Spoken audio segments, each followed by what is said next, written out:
Olá, bem-vindo à disciplina de Instrumentação e Controle de Processos. Meu nome é Ana Maria, professora responsável pela disciplina.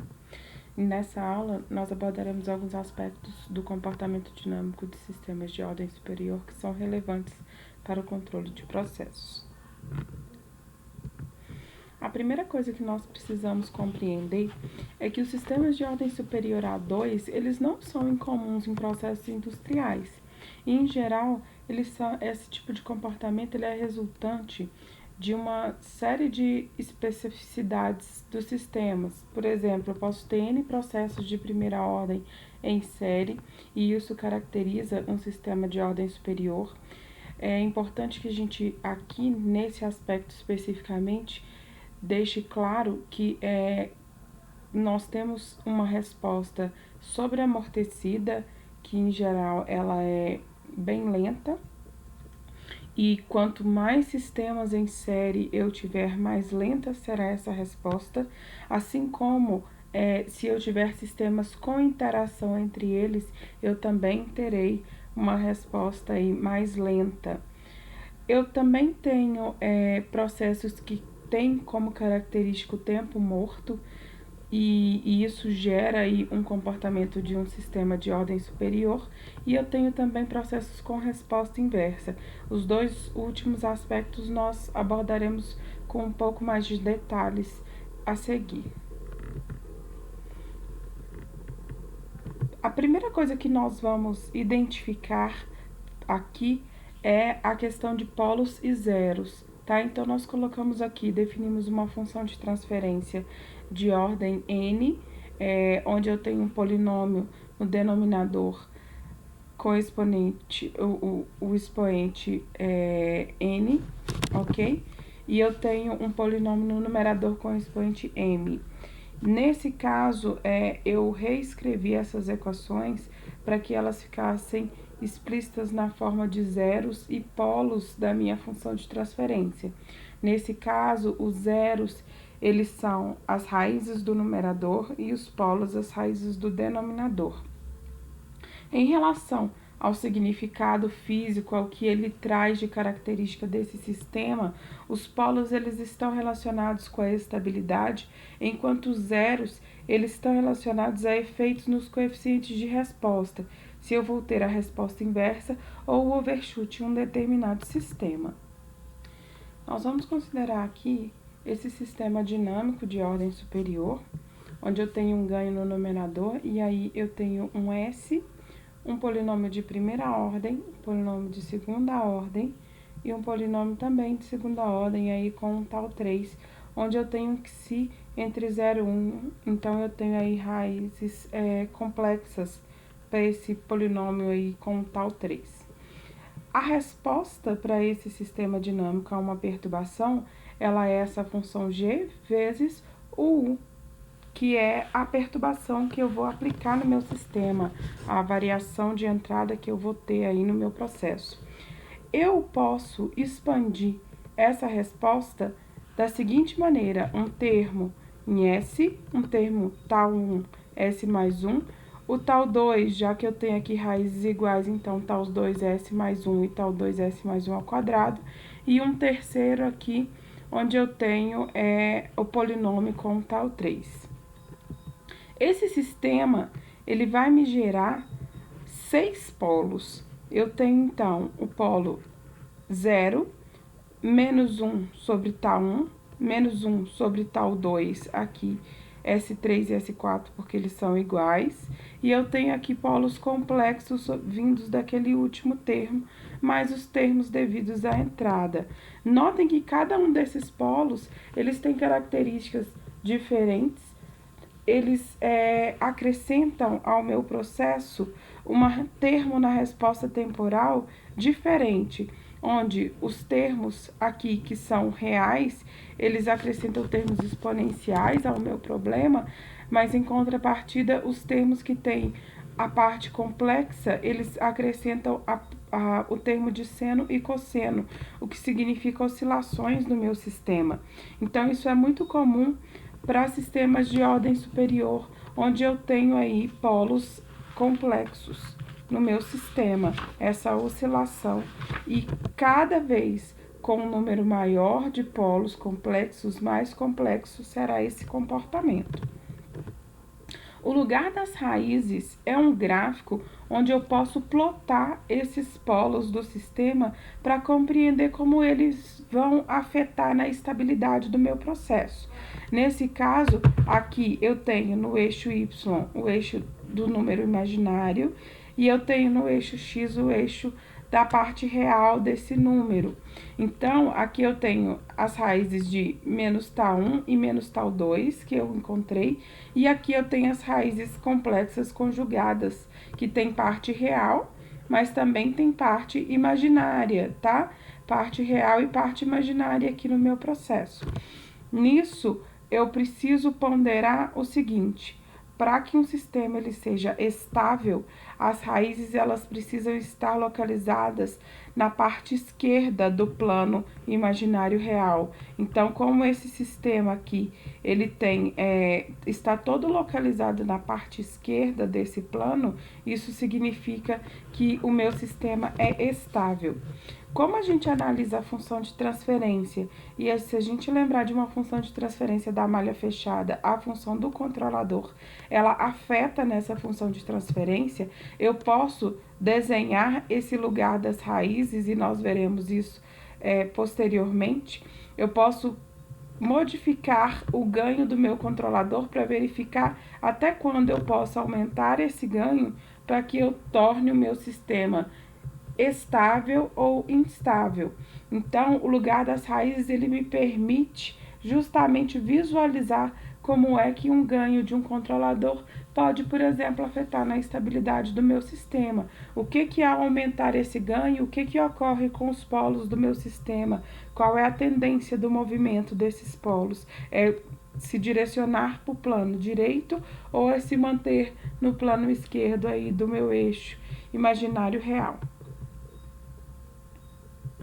A resposta inversa ela é caracterizada como a resposta de um sistema que, após ser submetida a uma perturbação, ela se dirige para uma direção oposta inicialmente àquela que ele pretende estabilizar. Então, se eu, por acaso, submeto meu sistema a uma perturbação que deveria aumentar uma temperatura, ele primeiro tem uma queda de temperatura para depois ele começar esse aumento até alcançar o estado estacionário. Eu conheço também esse termo como resposta de fase não mínima. Esse termo também é muito comum. Matematicamente, a resposta inversa é uma função de transferência que tem um zero positivo. Os sistemas com resposta inversa, eles são sistemas difíceis de serem controlados. Então, eu preciso dar uma atenção especial a esse tipo de sistema. Quando eu vou aumentando o número de zeros positivos de um sistema, se eu tenho sistemas com um número maior de zeros positivos, isso também implica em uma complicação no comportamento desse sistema. Cada vez ele vai se tornando mais complexo. Então, se eu tenho um zero positivo, ele apresenta uma inversão. Então, a resposta ao degrau, por exemplo, de um sistema que tem um zero positivo, ele tende a ir no sentido contrário do que ele vai estabilizar e depois ele retorna à direção certa. Quando eu tenho dois zeros positivos, eu vou ter duas inversões. Isso significa que o sistema, ele primeiro vai na direção certa, depois ele inverte essa direção e depois retoma a direção correta que ele pretendia para estabilizar. E isso vai se tornando cada vez mais complexo à medida que eu vou aumentando o número de zeros, ok? Um exemplo muito comum sobre a resposta inversa é o controle do nível na base de uma coluna de destilação. A resposta inversa do nível de líquido, ela é encontrada quando eu faço variações bruscas em geral na pressão do vapor do refervedor que tem na base da minha coluna. Isso acontece porque eu tenho um aumento na pressão de vapor, que resulta em um aumento na formação de espuma e consequente diminuição na vazão do líquido que eu tenho ali no fundo da minha coluna. Inicialmente, primeiro vai predominar esse primeiro efeito, provocando um aumento do nível, porém depois eu tenho uma redução na vazão de líquido que eventualmente vai levar aí a uma redução desse nível, tá? Sistemas com resposta inversa são muito difíceis de controlar e eu preciso ter uma atenção bem especial em relação a esses sistemas. Vamos tomar esse exemplo para que a gente possa compreender como é que aí o meu zero afeta na resposta inversa do sistema. Eu tenho aqui uma função de transferência geral, que ela é representada por K. No numerador eu tenho tal A vezes S mais 1. No denominador eu tenho tal 1, S mais 1 vezes tal 2, S mais 1.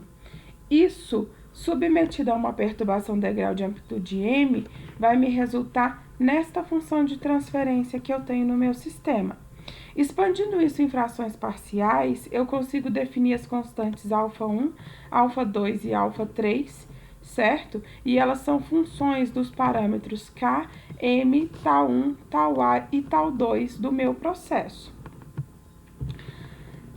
Ao encontrar essas constantes, eu posso aplicar a Laplace inversa e eu encontro aqui qual é a resposta desse sistema a uma perturbação degrau de amplitude m.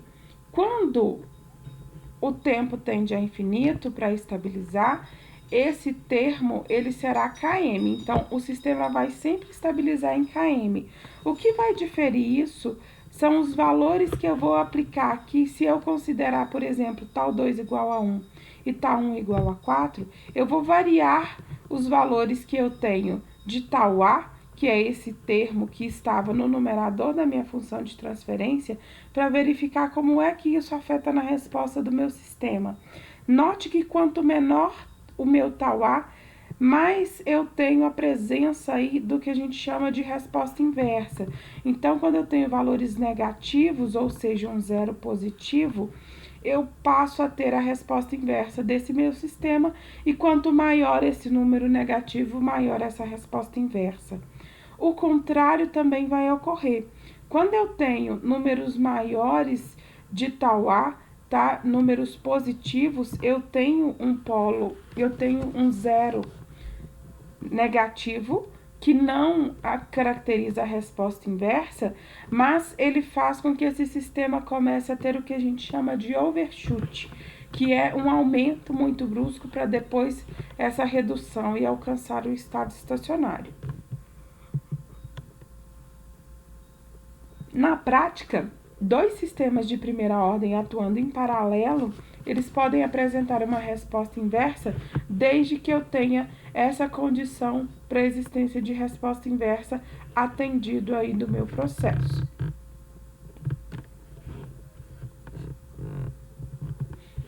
O tempo morto também é um fenômeno que ocorre muito e isso pode resultar em sistemas de ordem superior. Nós temos um exemplo muito claro de tempo morto quando se envolve aí fluidos escoando, tá? No meu sistema. Então, o escoamento de fluido em um tubo, o transporte de um material sólido em correias transportadoras ou uma análise clínica como a cromatografia, eles são exemplos de processos que têm essa caracterização de um tempo morto, que é um atraso de tempo que eu tenho na resposta do meu processo em relação à minha entrada. Então, eu tenho sempre esse atraso de tempo e isso significa que esse sistema também é um pouco mais complexo de ser aí controlado, porque eu não tenho uma resposta coerente desse sistema, porque ele está sempre me resultando em uma resposta com um atraso de tempo.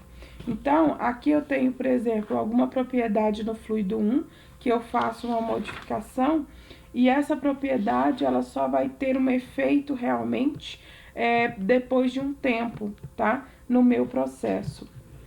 O tempo morto, ele pode ser caracterizado aí por uma função de transferência de exponencial de menos θs, onde o θ é esse tempo de atraso que eu tenho aí da minha resposta. E notem que esse atraso, ele translada a função resposta e a função da saída do meu processo em relação à entrada. O tempo morto, ele tem um efeito desestabilizador na malha de controle. Então, o modelo usado no projeto, ele precisa sim incluir esse atraso, porque senão eu não consigo fazer um controle efetivo desse processo, já que eu quero, quando eu não incluo esse atraso, eu estou querendo mudar uma característica que é nata do meu sistema. Então, eu preciso sempre trabalhar com modelos para o projeto do controlador que também inclui esse tempo morto, que já é uma característica essencial e pura desse sistema. Muitas vezes, nós precisamos trabalhar com a função de transferência do tempo morto, mas ela é uma função de transferência difícil de ser manipulada matematicamente. O que se faz nesse caso é utilizar algumas aproximações, tá, do tempo morto, de modo que eu consiga fazer essa manipulação. Nós podemos fazer isso por série de Taylor, e aí eu tenho a possibilidade de fazer a expansão dessa maneira, ou ainda trabalhando aqui no numerador com o meu tempo morto e utilizando essa aproximação, ou uma forma alternativa é usar essa expansão de Padé, que ela é aí uma expansão com duas ponderações para o meu tempo morto, uma no numerador e outra no denominador, e eu consigo uma aproximação bastante eficaz dessa função de exponencial de menos θs para trabalhar com o projeto do controlador. Uma outra alternativa para lidar aí com sistemas de ordem superior, já que essa manipulação matemática pode ser uma tarefa um tanto quanto trabalhosa, é aproximar sistemas de ordem superior de um modelo de primeira ordem com tempo morto, que é o que a gente chama de modelo FOPDTD.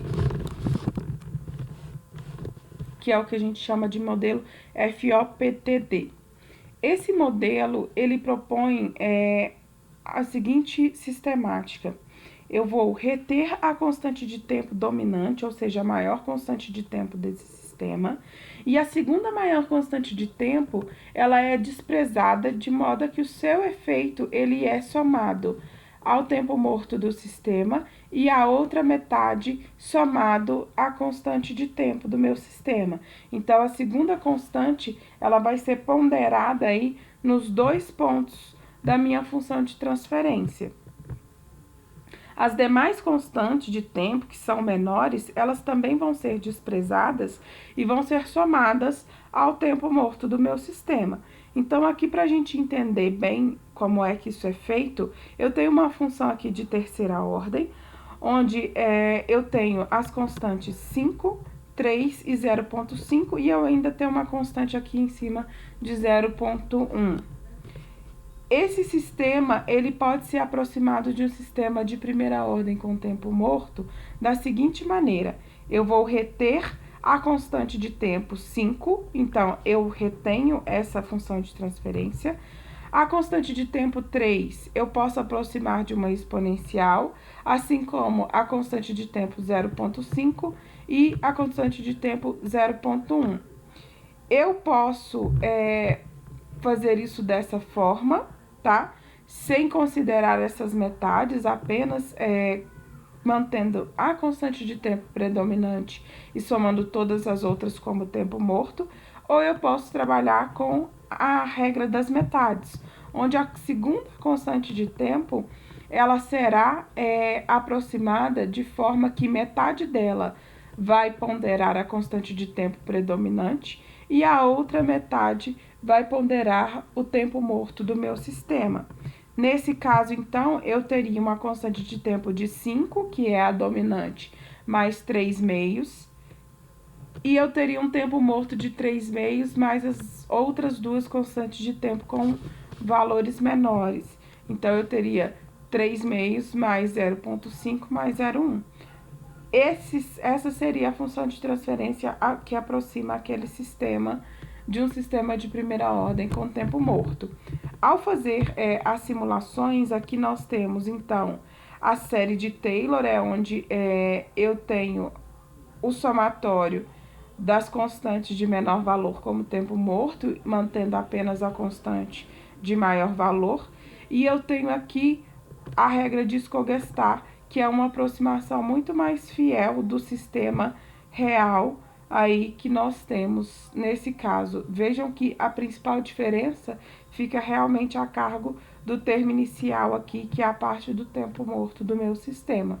Então, a aproximação de Scogestá, ela tem uma aproximação adequada e pode ser muito bem trabalhada para sistemas de ordem superior.